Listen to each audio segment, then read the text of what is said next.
Welcome to an Alfie James production, James and the Giant Peach by Roald Dahl. Adapted by Alfie James and performed by members of the Women Unscene Theatre Project, supported by the Fowler, Smith and Jones Trust and the Loughton Council.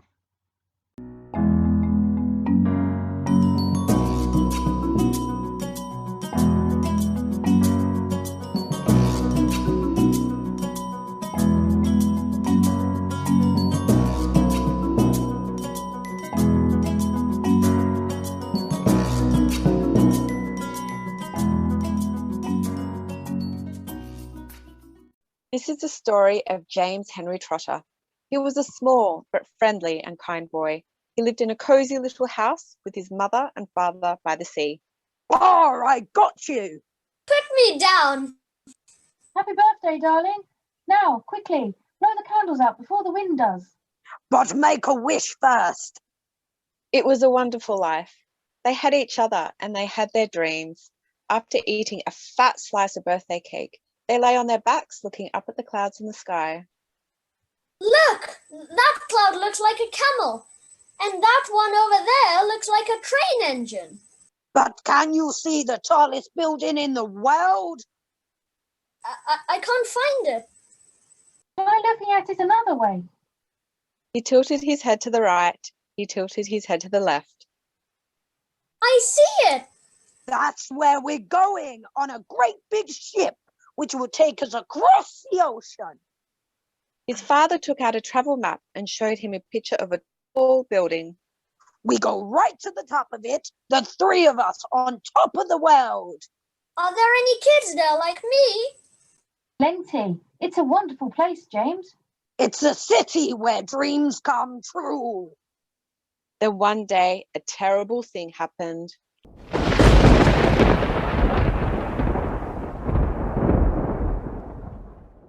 An angry rhinoceros appeared out of nowhere and gobbled up his poor mother and father.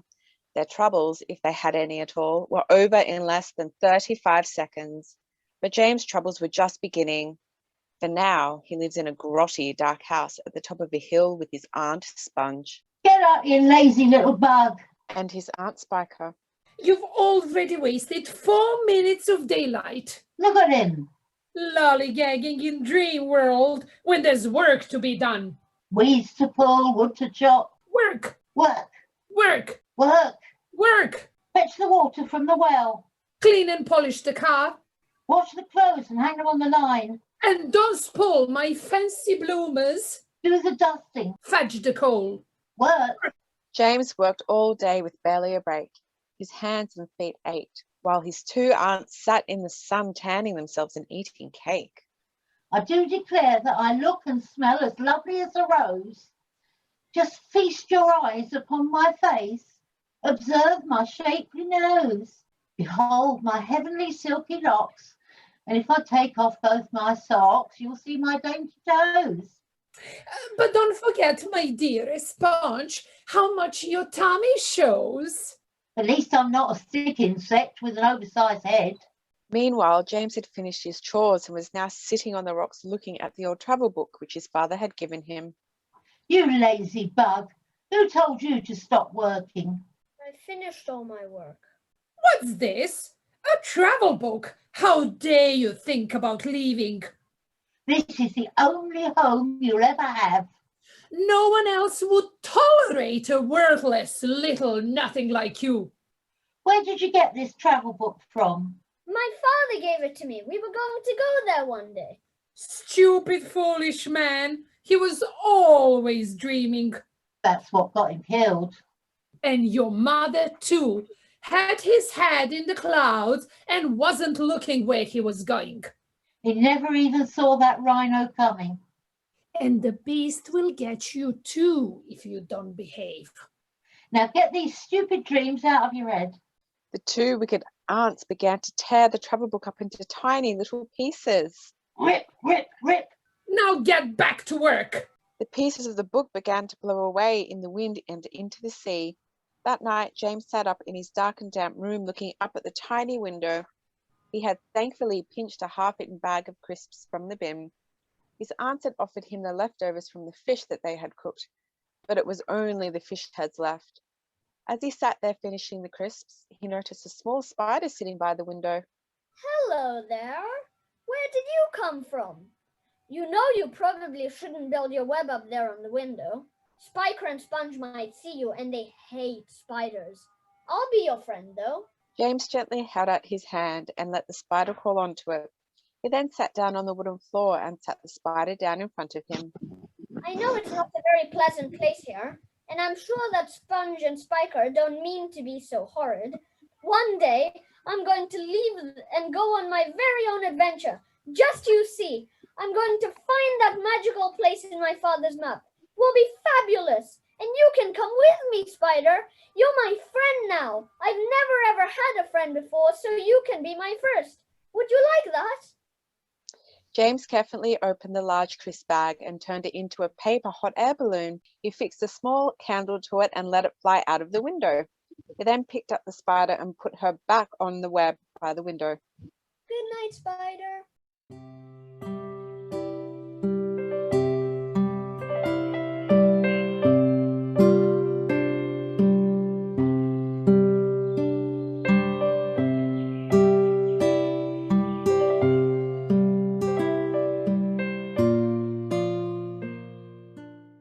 Ah!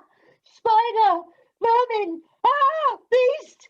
James opened his eyes with a panic to find Aunt Sponge wildly striking the spider web with a fly swatter. She was screaming aloud.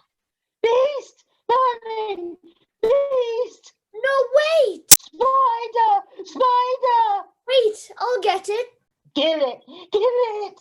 Where is it? Where is it? Suddenly, Aunt Spiker burst into the room, spraying insect killer everywhere. The two aunts chased James around the room, screaming in high-pitched tones. Aunt Sponge grabbed hold of the top of James's collar, but lost her balance, sending them both tumbling down the stairs. The spider landed on top of Sponge's nose. Ah! It's going to bite me! Aunt Spiker shot down the stairs, holding a fly swatter, and took a swipe at the spider, but instead hitting Sponge's nose. Splat!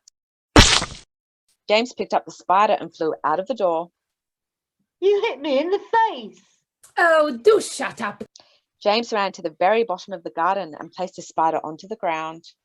Go on, get out of here.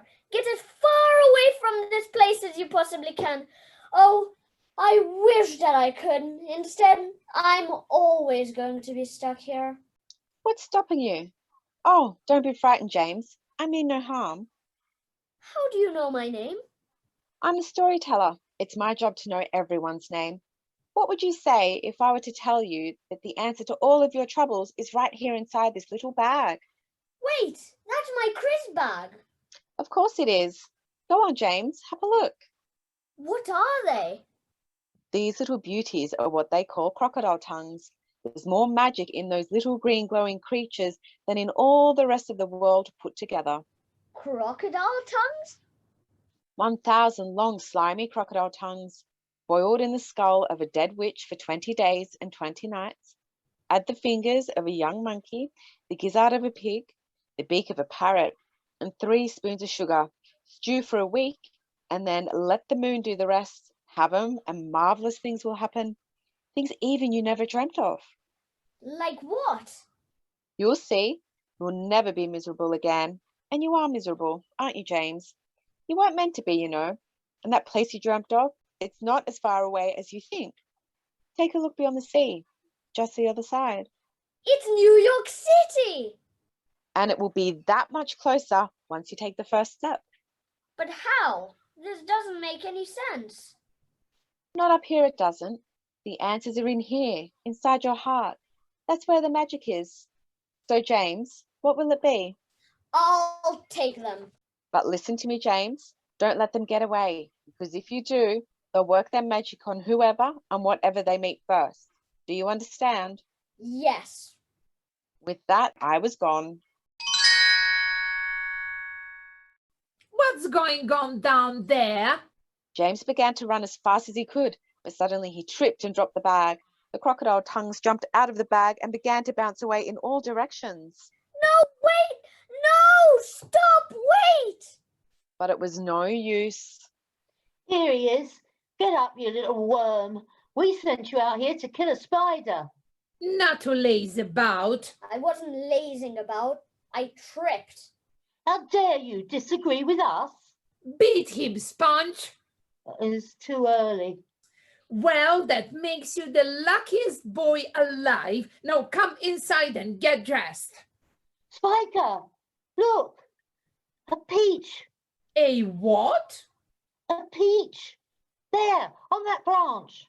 Nothing ever grows here. Well, I'll be blowed. There really is a peach there. A nice big one, too. How can we get it? The boy. Now, be a good little boy and climb up there and get that peach for your aunties. But just at that moment, the peach began to grow. Wait, it's growing. It got bigger and bigger. Fatter and fatter. Taller and taller. It's coming down. Watch out, watch out. Why, heavens, it's enormous. It's a giant. Marvelous things will happen, just like the storyteller said. Shut up, you little grub. This has nothing to do with you, so just keep away from it. Can you smell that, Spiky? It smells delicious. No, it smells like money.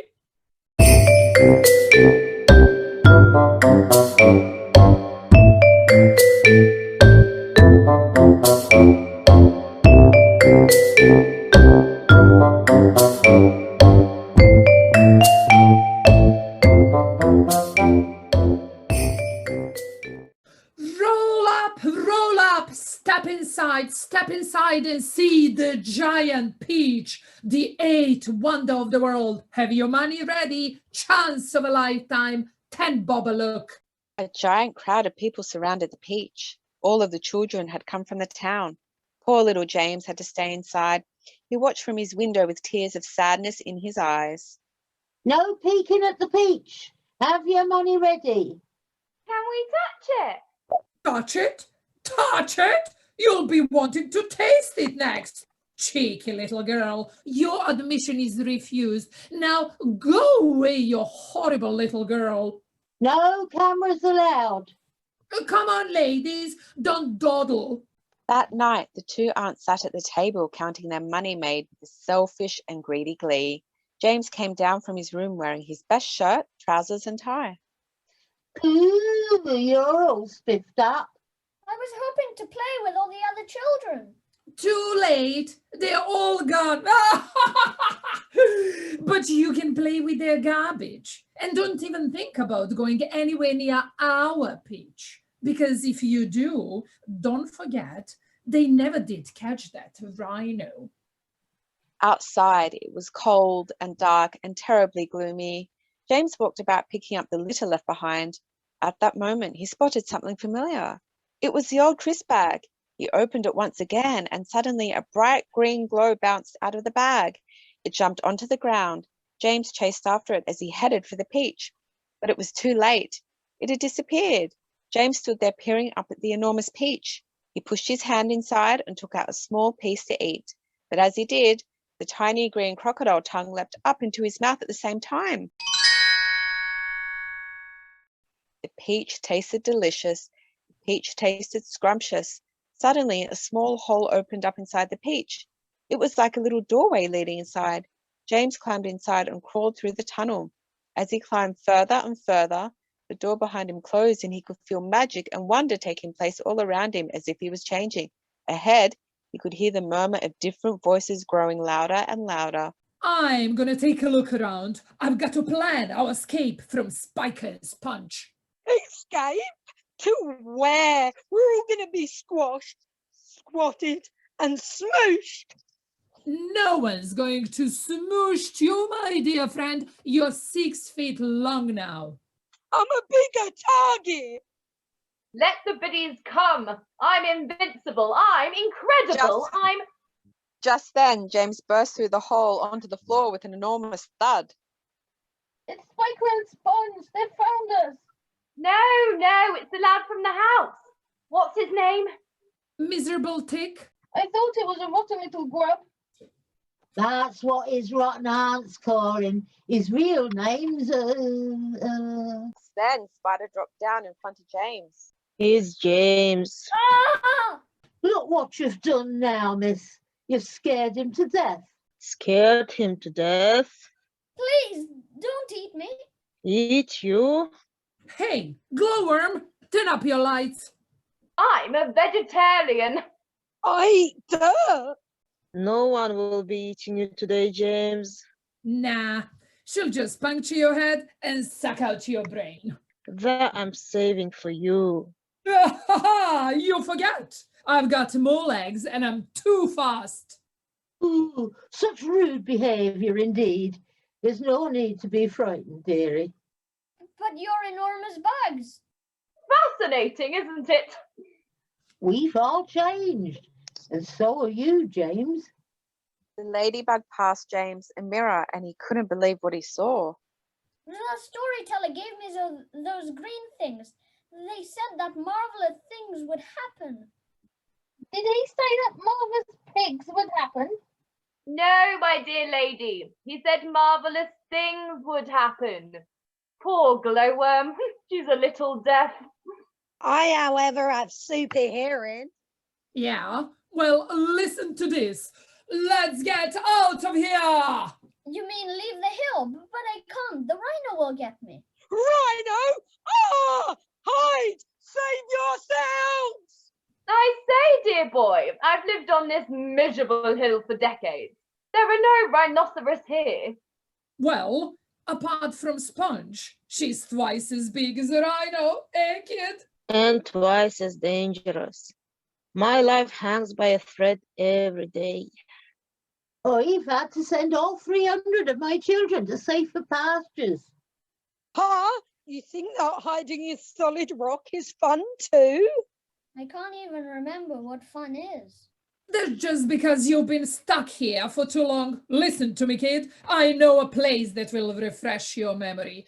Bright lights, big city. That's where we got to go. Where the food is great and the bugs are so pretty. I know it. I know this place. Have you never seen the moon gliding across the western sky? There'll be a dead oak tree by the waterside for me to set up my web. A little park right in the centre of the town. Flowers everywhere, children all around me. I'd land on a baby's cheek so warm, it'll be wonderful.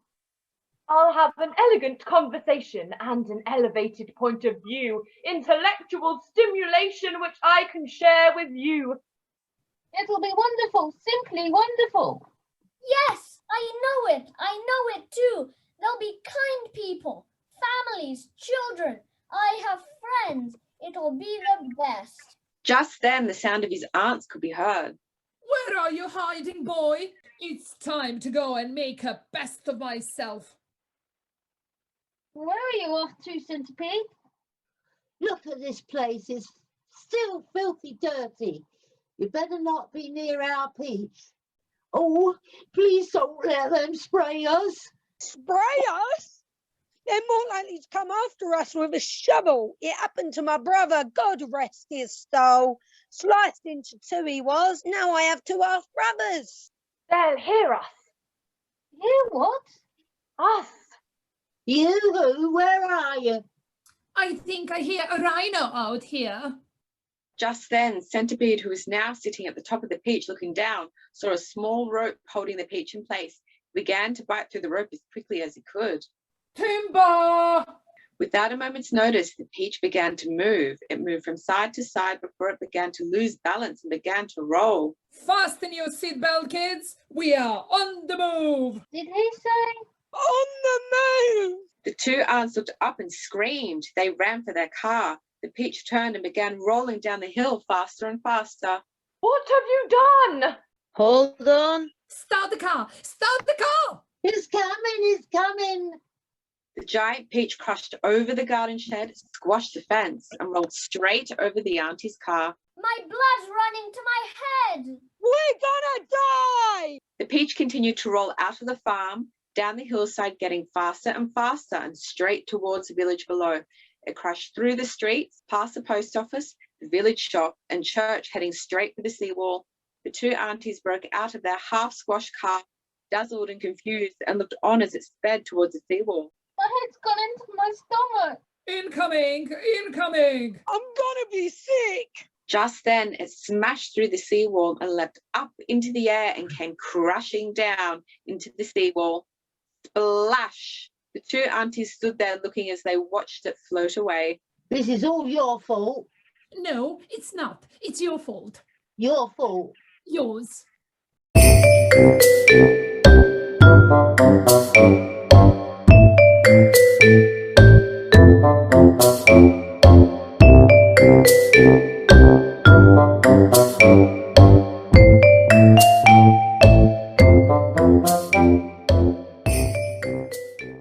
Hey, glowworm, how about some light?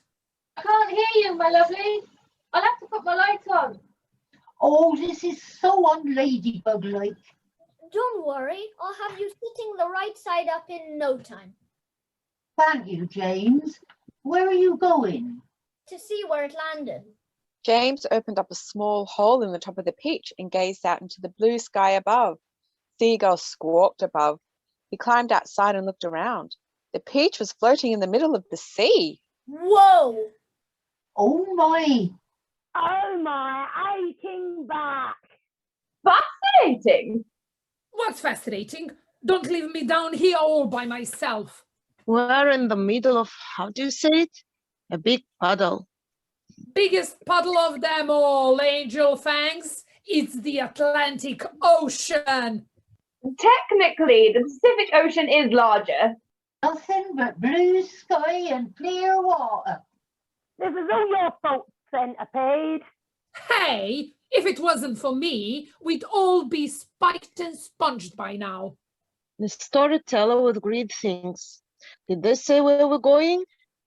No, all they said was that the answers would be right here. Wait, it's my travel book. Look, it's the peach. It says on the map that we're going to New York City. I knew it. I knew it. New York City?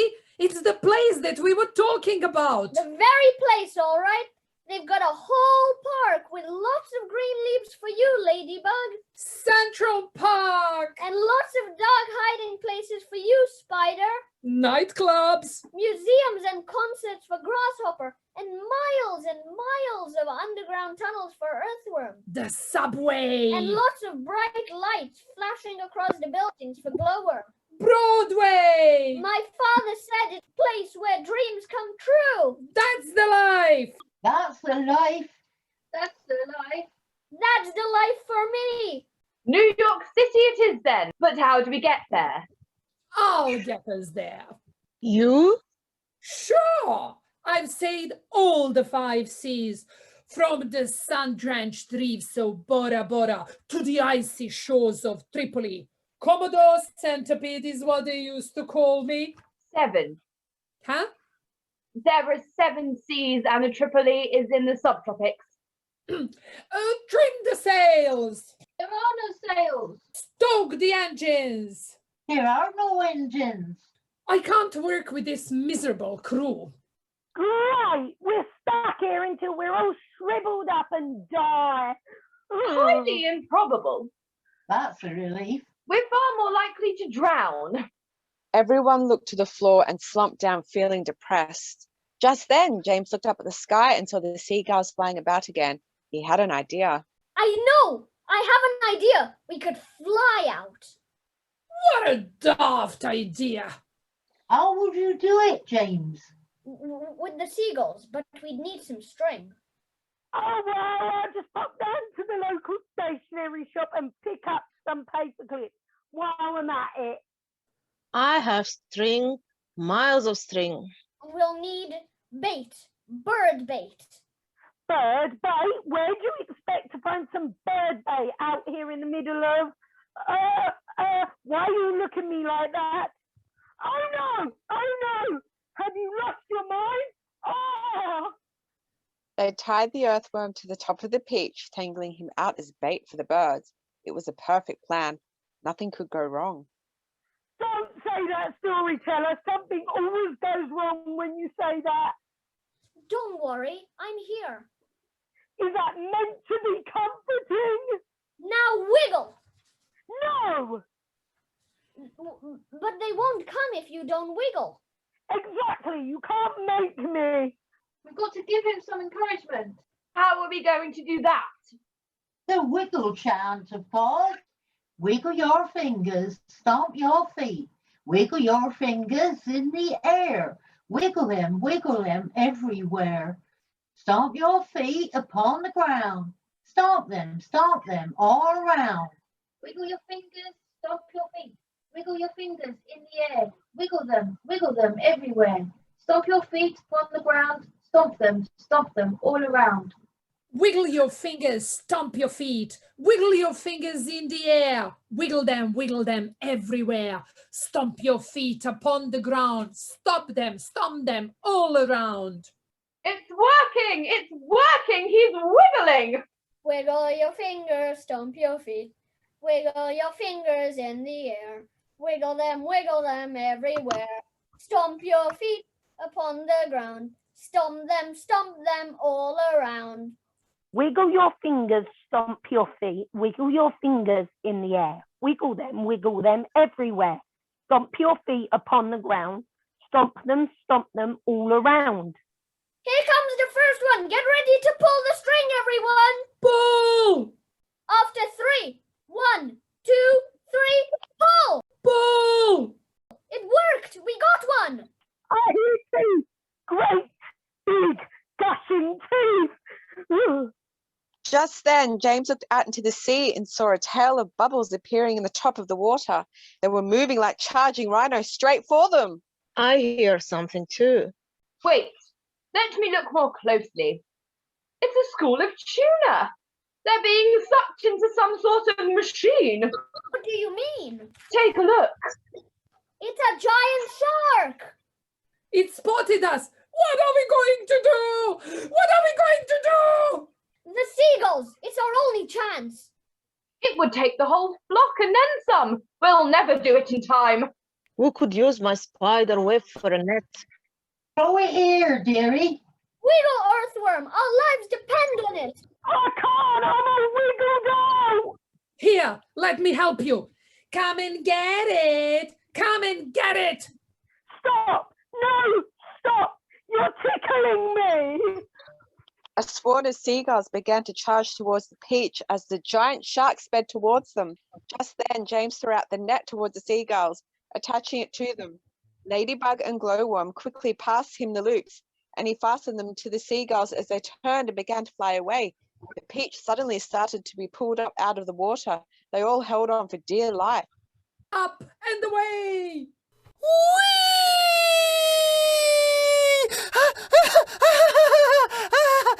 Come on, seagulls, put your backs into it. Take your tail, fellas. Hooray! We've done it. Well done. Every bug on board displayed extraordinary courage.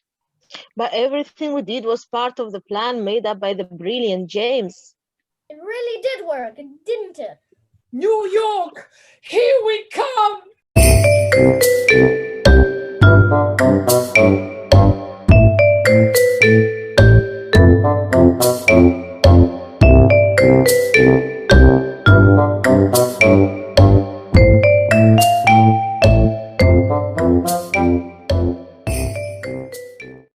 Later that same day, James was busy checking his map when suddenly Earthworm bumped into him. Whoever you are, keep away from me. Don't eat me. Earthworm, it's me. It's James.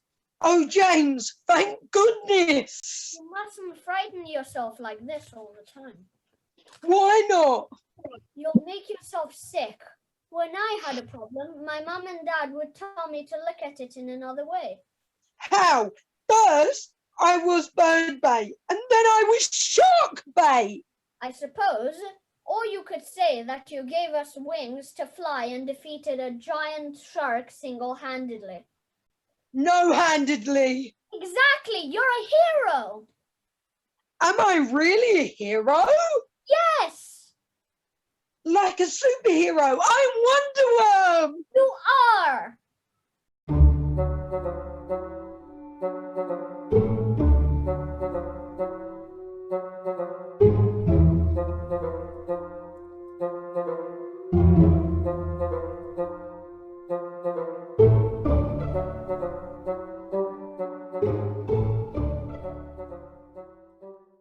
Want food. Grumble, grumble. Are you sure that you know where you're going? I don't see how you can navigate without a compass. It's very hot up here. I'm roasting. Centipede was so hungry that everything he saw reminded him of food. Even Earthworm looked like a hot dog. He had food on the brain. He looked up at the seagulls and saw roasted bird. Just then he pulled down and was just about to gobble it up when... Put down that bird. But I'm so hungry. Oh, perhaps I have a bit of soda bread in my handbag. Let me look. You have food! Here we go. It's not much, but Just then Grasshopper snatched it from her hand. Not so fast. I need this food. I have a high metabolism. Hey, bite me. What? Without a second thought, Centipede pounced onto Grasshopper and the two started rolling about, fighting over the small piece of bread. have you two gone mad? But it was too late. The bread dropped out of their hands and fell off into the air and dropped into the sea. Now look what you've done. We're gonna starve to death and waste away. We're all gonna die slowly, miserably, and painfully. James peered down at the giant peach and suddenly had a thought. No, we're not. Nobody's going to starve. Don't you see? We've got all the food that we need right here. Food? Where? Someone say food? What are you talking about? Let him speak. Our whole ship is made out of food. James put his hands into the peach and took out a handful of peach and started to pass it around. Oh, what a clever boy you are, James. It does taste rather scrummy. He takes after me. After you? Don't be so silly. Delectable. Better than aphids. Better than ladybugs. What? Oops. It's not dirt, but it's not bad. Not bad. It's the best thing that I've ever tasted. I've eaten many strange and scrumptious dishes in my time, like jellied bugs and curried slugs and earthwigs cooked in slime. And mice with rice is very nice when they're roasted in their prime, but don't forget to sprinkle them with just a pinch of grime. I'm crazy about mosquitoes on a piece of buttered toast and pickled spines of porcupines, and then a great big roast and dragon's flesh, quite old, not fresh. It costs a bucket most. It comes to you in barrels if you order it by post. It comes to you in barrels if you order it by post. For dinner on my birthday, shall I tell you what I chose? Hot noodles made of poodles on a slice of garden hose, and a rather smelly jelly made of armadillo's toes. The jelly is delicious, but you have to hold your nose. Peach, peach, peach, peach, peach, peach. I crave the tasty tentacles of octopi for tea. I like hot dogs, but I love hot frogs, and surely you'll agree, a plate of soil with engine oil's a super recipe. I hardly need to mention that it's practically free. Peach, peach, peach, peach, peach, peach. Now comes, my fellow travelers, the burden of my speech. These foods are rare, beyond compare, and some right of reach. But there's no doubt I'll go without 1,000,000 plates of each for one small mite or one tiny bite of this fantastic peach. Oh, James, you really are the best.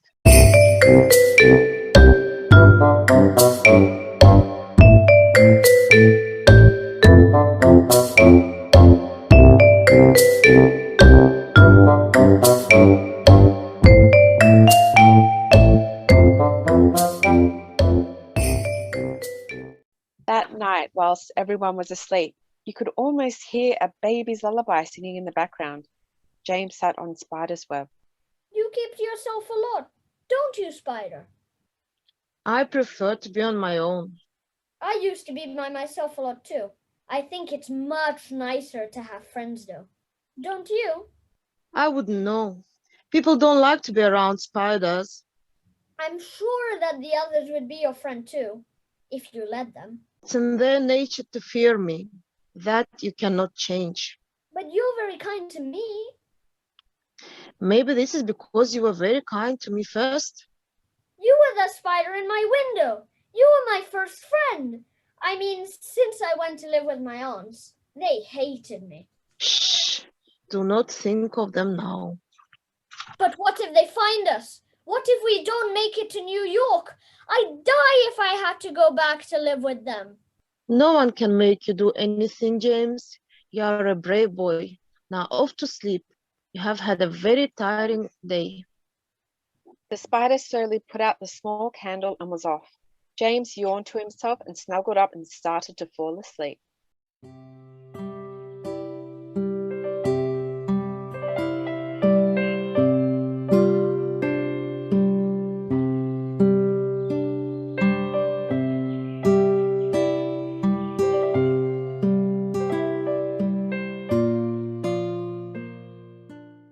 James was woken by the sound of arguing, followed quickly by the feeling of being completely frozen. He jumped up and climbed outside the peach to find everything had turned to ice. Even the seagulls were frozen. He looked around him through the cold air and saw icebergs floating around him. Centipede and grasshopper were arguing.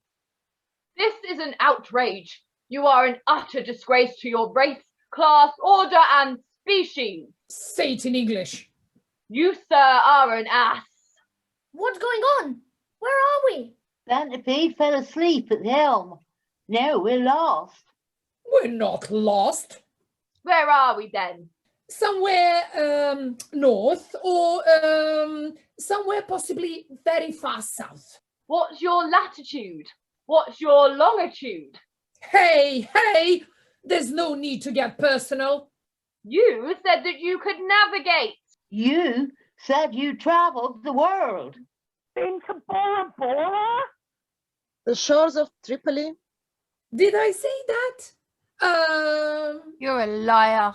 Wait, stop. If he says that he's seen the world, then he's seen the world. Right, Centipede? Well, I used to live between 2 pages of an atlas. Huh? You incompetent, blithering nitwit. What do we do now? Which way do we go? Oh, it's simple, really.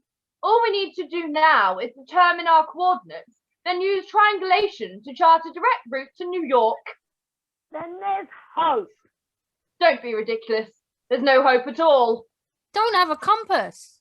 We'll never reach New York. We're going to be stuck here forever. Like frozen like statues. Poor old Centipede felt terrible. Just then, he leapt up and jumped overboard into the icy water. What was that? He's jumped overboard. He's committed pesticide. Oh, this is all my doing. Don't take all the credit. I helped too. I have to go after him. Not on your life.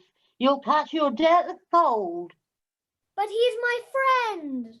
James is right. Centipede is one of us. Get on my back. I'm coming with you. You better take good care of him. Stay by the line when you feel 2 tugs and pull us back. With that, the spider jumped into the water below.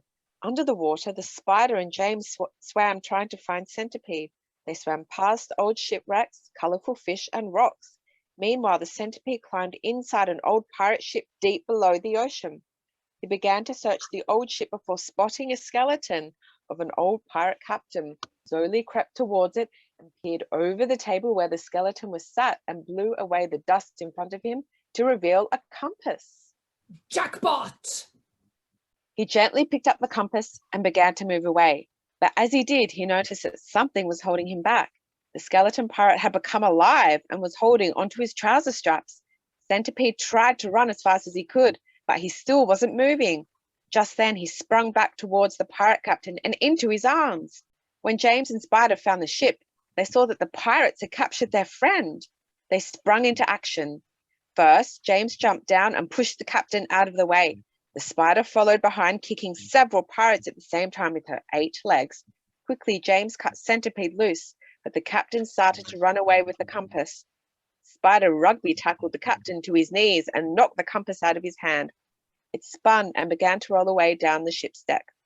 The skeleton pirate flew down and scooped the compass up, but just as it did, Centipede jumped up and snatched it from his hand and tossed it over to James like a game of rugby. A large pirate grabbed hold of Spider and began to squash her, but Centipede threw himself at the large pirate without thinking, knocking him into the sea and saving Spider. Sounds like they might be in trouble. Get ready to pull. Now put some welly into it. Our friends need us. Spider picked up James and Centipede and quickly climbed to the top sail, but the pirates were quickly behind them. Now they were even angrier, flashing their swords and blades. Just then, they began to get pulled up towards the surface. Pull, pull. That's it. Pull faster. As the 3 friends moved closer to the surface, several pirates managed to catch up to them and held onto the string too. The Centipede jumped onto them and pulled them away, but fell back onto the ship with them. James and Spider were dragged on the beach above the water. You did it. You've got the compass too. Where's Centipede? He's still down there. He saved us all. I'm going back for him. Just as Spider was about to jump back into the water, the Centipede appeared. You did it! You did it! You can't keep a good centipede down for long. They all cheered, hooray! They put the compass in place, ready to sail. And we're off. The peach leapt up into the sky once more.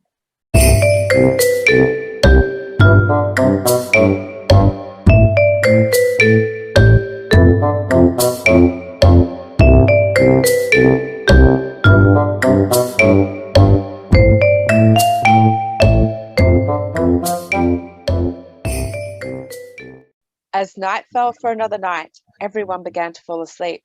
They were all tired out from their pirate adventure. Centipede was exhausted, while Ladybug, Glowworm, and Spider sat below drinking hot peach juice and chatting like old friends.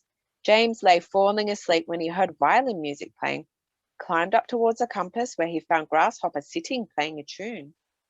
Ah, Sir James. I'm so sorry. I didn't mean to wake you. No, I like it. I used to hear it at my aunt's house before I went to sleep. That was you, wasn't it? I love to play. Music should be the voice of the soul.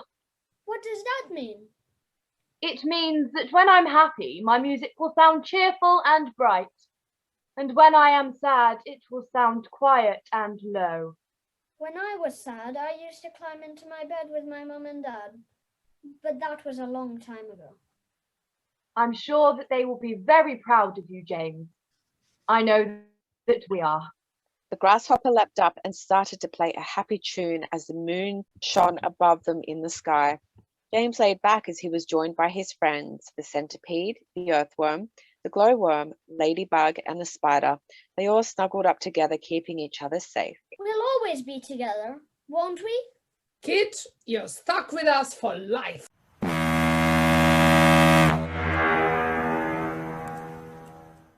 What was that? They all peered down as the clouds disappeared.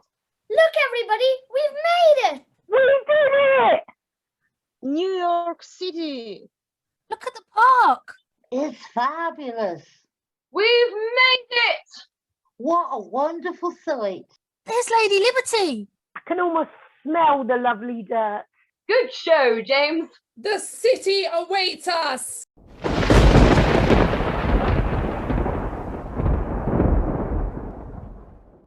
They all peered around behind them as a huge, thick, black cloud was seen behind them, getting bigger and bigger. The wind whistled loudly as the thunder crashed and the lightning flashed.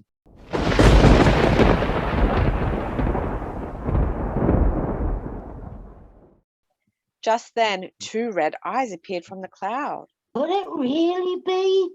It's the rhino. It can't be. Oh, James, do something. Everyone, climb up to the rigging. Hurry! The creatures all began to climb up high into the rigging. James, and you're not coming with us? No, it got my mum and dad. It won't get my friends. The cloud gathered up speed and was almost upon the peach. James could see the red eyes of the rhino clearly now. The wind was almost pushing him to his knees, but James wouldn't be beaten. He wouldn't be frightened. Come out and show your face, you stupid beast!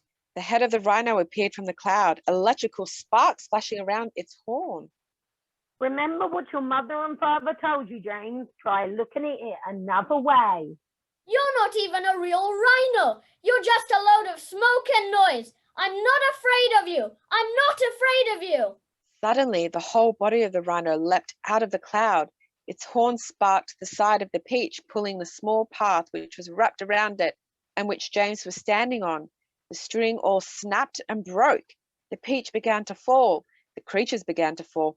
They tumbled further and further. Spinning around and around. Screaming louder and louder. Until...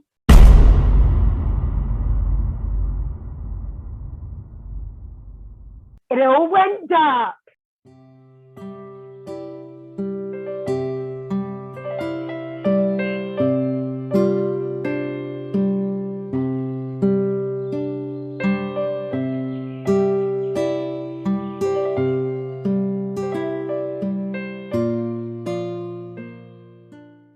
James gave out a cough and a splatter. He tried to rub his eyes, but all he could see was the green dust bouncing on his fingers and then on the ground in front of him and then racing off ahead. He felt different. He didn't feel small anymore. He began to climb further and further up the long tunnel. Spider, grasshopper, ladybug, are you there? Where are you? Hello? Is anyone there? He climbed out onto the top of the peach and wrapped the string around himself. He peered over the edge and saw the top of all the tall buildings, the lights. He heard the car engines. This isn't right. Where's the Empire State Building? But little did James know the peach was sitting perched up on the very top of the Empire State Building. Pieces of the peach began to drop down, hitting people below on the street. A little girl called out from her window that she could see something. Officer, there's a little boy up there. The officer peered up at the giant peach. He couldn't believe his eyes. Within moments, a crowd of people gathered. More police arrived, and then the biggest crane that you have ever seen in your life. Children watched from their windows. Then they stuck on the enormous floodlights and pointed them into the sky to light up the peach. They lowered a man from the crane down towards James. Please, sir, how do I get to the Empire State Building? You're on top of it, kid. We made it!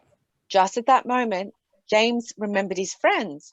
He looked down sad. The man took hold of James and held onto him as they started to lower both him and the peach to the ground. When they reached the street below, there was a huge crowd, emergency services, reporters, cameras, and flashing lights. A crowd of people gathered all around him, asking questions. Who was he? What was he? Where had he come from? A police officer moved them out of the way and put his arm around James and told him that everything was going to be okay. But just as he did, an old familiar sound was heard. James turned his head to see Aunt Sponge and Aunt Spiker's squashed car. No. Oh, hello, you little angel. So kind of you to look after our little lost lamb. Who are you? We are the boy's legal guardians. We've missed him so much. So we'll just take him home now. And the peach, of course. We'll take that too. Wait a minute. Let's back up a minute. You mean to tell me this thing is a giant peach? It isn't a peach. It is our peach. Show him, Spongy. Here's a photograph of us standing with the peach at our home. Looks like the result right. And we are very proud of it. We're going to be in the record books. It's not their peach. The storyteller gave those green things to me, which made it grow. It was magic. How dare you disagree with us? Patience. Remember his condition, sister. His condition? He is a chronic liar. Sad, really. He needs his treatment. That's why we're here, to take him home So you come here with us, lovey. Just then, James began to run. His two aunties tried to chase after him. James jumps up on the front of a car. I'm not the one lying. They are. Let the boy speak. The crowd began to erupt, chanting, "Let him speak," until the police officer silenced them. James stepped forward. It is a giant peach. We attached it to 100 seagulls. Me and spider and centipede, the grasshopper, the ladybug, earthworm and glowworm. I know that it sounds like a dream, and maybe it even started like that. But doesn't everything start as a dream? Those buildings there, these lights, this whole city. Somebody had to dream about it first. Maybe that's what I did. I dreamed about coming here, and then I did it. The silly little boy just needs his medicine. Now come on, boy. We're taking you and the peach back to our cosy little house on the hill. No, I'm not. What did you say? I said, no, I'm not. I hate that house and the cold room and how I was always hungry. All right, that's enough. How you used to beat me. He's lying. And told me that I was nothing. I will not be quiet this time. I will not. I flew in a giant peach across the ocean. I landed on top of the tallest building in the world.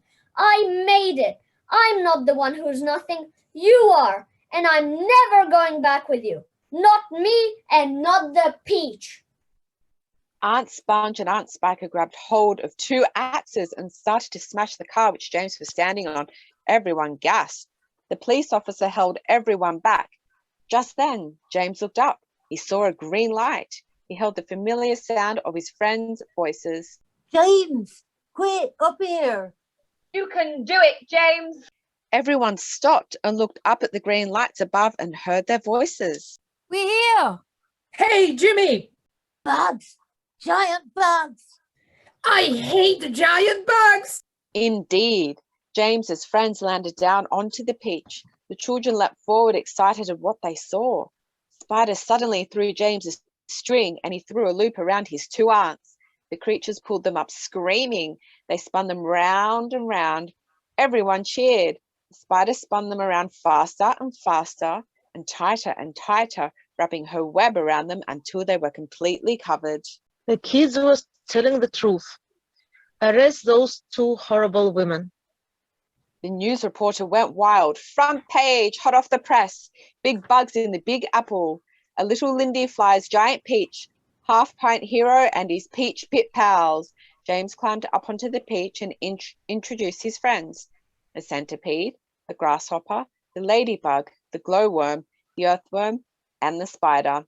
He then did something rather spectacular and let everyone start eating the giant peach. Well, it wasn't going to keep forever, was it? The whole crowd enjoyed feasting on the peach. They ate that peach all the way down to the pit and set it up in Central Park as a permanent home. James Henry Trotter, who once was the saddest and loneliest little boy you could ever find, now had a loving new family and all the friends in the whole world.